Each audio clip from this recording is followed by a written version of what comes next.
The moment you decided you were sick, you began instructing your subconscious mind in the art of illness, not through germs alone, not through circumstance, but through the silent verdict you passed upon yourself.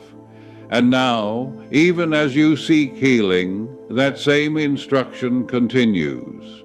Unless you understand what truly governs the body you inhabit, you may have tried everything: treatments, remedies, prayers, repeated with clenched fists and desperate hope. And perhaps you've wondered why some prayers seem to ascend, while others fall back upon you like stones. The answer is not that God refuses you. The answer is that your subconscious mind cannot accept what your conscious belief denies. You are praying for health while inwardly rehearsing disease. You are asking for wholeness while secretly identifying as broken. This is not your fault, but it is your responsibility to understand. Let me show you where healing has been hiding all along. The body does not act independently. It is not a separate kingdom that rebels against your wishes. Every cell, every function, every process of repair or decline obeys one sovereign authority, the subconscious mind. And the subconscious mind does not reason. It does not weigh evidence or debate probability. It simply accepts the beliefs you impress upon it through fear, through repetition, through emotional conviction, and faithfully reproduces them in flesh. When you say, "I am sick," your subconscious hears a command, not a complaint. When you imagine yourself declining, you are not predicting the future, you are designing it. When you speak of your illness as though it defines you, you are not describing reality. You are creating it cell by cell, breath by breath. Most people believe that illness happens to them. They see themselves as victims of biology, of heredity, of bad luck. And in that very belief, they surrender the one power that could set them free, the power to choose what they accept as true. You were not designed to be helpless. You were designed to be creative. And what you create depends entirely on what you believe about yourself. Consider the person who receives a troubling diagnosis and immediately begins to research the worst outcomes, to confess their fears to everyone they meet, to imagine their body betraying them further. They believe they are being realistic. But realism, in this case, is simply faith in the negative. They are not observing their condition, they are feeding it. Their subconscious mind, loyal and non-discriminating, absorbs every anxious thought, every fearful image, every declaration of decline, and begins to express those beliefs through the body. The disease they fear becomes the disease they manifest, not because it was inevitable, but because they believed it into being. Now consider another person facing the same diagnosis, who quietly says to themselves, "This is not my identity. This is a condition passing through my experience, and my subconscious mind knows the way back to wholeness."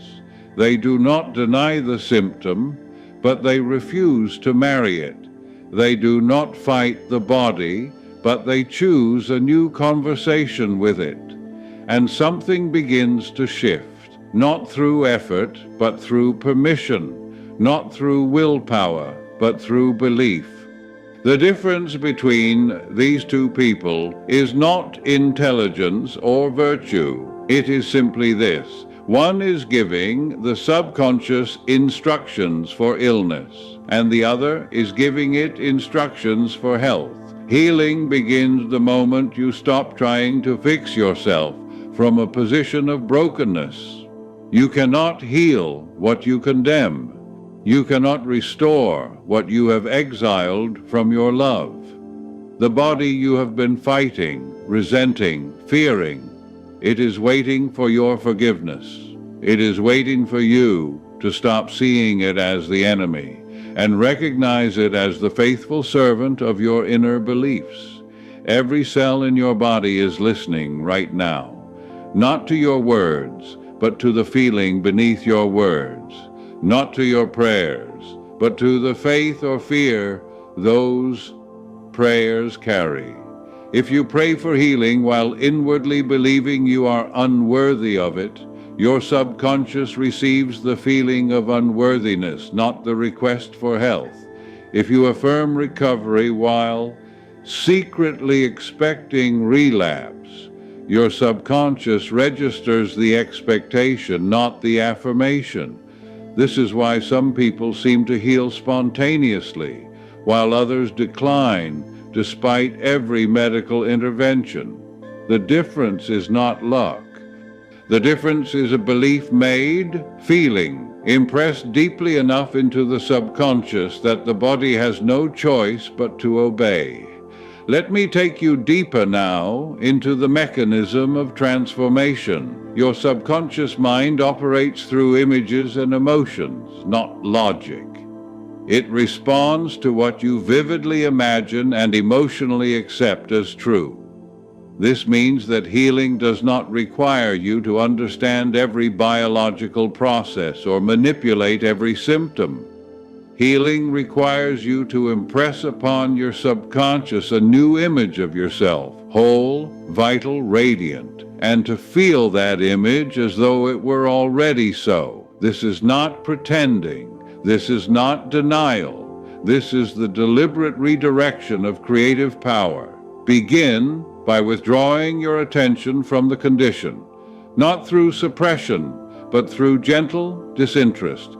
Every time you notice the symptom, pause. Do not spiral into fear. Do not build a story around it.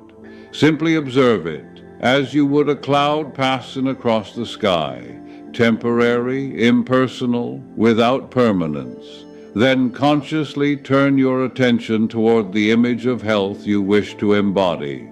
See yourself moving freely, breathing deeply, feeling strong. Do not see this as a distant hope. See it as an invisible reality already present, waiting only for your belief to bring it into form. The subconscious does not distinguish between a vividly imagined experience and a physical one. When you imagine health with feeling, your subconscious begins to reorganize the body to match that image. But imagination alone is not enough. You must add the element that gives imagination its power: feeling. Feel the relief of being well. Feel the gratitude of vitality restored. Feel the quiet joy of a body at peace. Let that feeling saturate your awareness until it becomes more real to you than the symptom you see. This is not wishful thinking. This is subconscious programming. And here is the paradox that liberates so many. The moment you stop needing the healing to prove something, the healing becomes inevitable. As long as you are desperate, you are affirming lack. As long as you are fighting, you are energizing the very thing you wish to dissolve.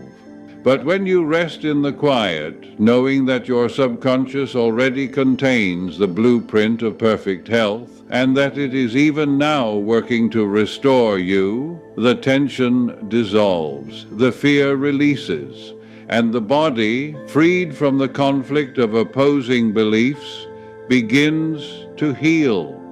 Forgiveness accelerates this process immeasurably. Forgive yourself for every fearful thought you've entertained. Forgive your body for every symptom it has produced. Understand that your body has only ever been responding to the beliefs you held. It was never betraying you. It was obeying you. And now, as you choose a new belief, it will obey that too. Speak to your subconscious as you would to a trusted companion. Say, I release all fear around this condition. I forgive my body completely. I now accept with gratitude and peace the perfect health that is my true nature. My subconscious mind knows how to restore me, and I trust its infinite wisdom. Say this not once, but until it becomes the atmosphere of your inner life. Let it replace the old conversation of fear and doubt. Let it become the lens through which you see yourself. But there is one more truth, and it may surprise you. You've been trying to heal your body. You have been visualizing, affirming, releasing fear, all in service of physical recovery. And these are powerful practices. But the deepest healing does not happen when the body changes. The deepest healing happens when you realize that you were never the body to begin with. You are not a fragile form struggling to survive. You are the consciousness that animates the form. You are the life that flows through the body, not the body itself. And that life, your true essence, has never been sick. It cannot be sick. It is eternal, whole, untouched by the conditions of time and matter. The body may show symptoms, but you are not symptomatic. The body may age, but you do not age. The body may one day return to dust, but you, the awareness reading these words, the presence experiencing this moment, you remain. This is not philosophy. This is the ultimate healing, the recognition that your identity does not rest in the body. When you know yourself as consciousness itself, the body becomes what it always was, a temporary vehicle, a faithful instrument, but never the source of your being. And paradoxically, when you stop identifying so completely with the body often heals, because you are no longer burdening it with the weight of your existential fear. You are no longer making its condition the measure of your worth. You are free, and in that freedom, the subconscious is free to restore what fear had disrupted. Your healing is not personal. It is life itself, remembering its own wholeness through you. So rest now in this knowing. You do not need to force anything. You do not need to perfect your thoughts or police every fear. You need only to return again and again to the truth beneath all conditions.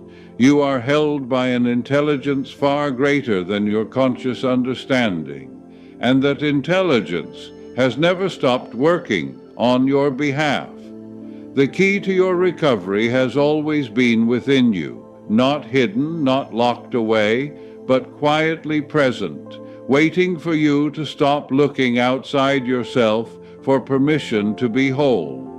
You are not waiting to be healed. You are healing now, in this very moment, as your subconscious receives these words and begins its silent, faithful work. Peace is not something you achieve.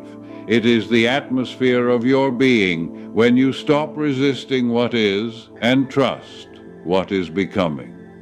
Be still. You are already healed.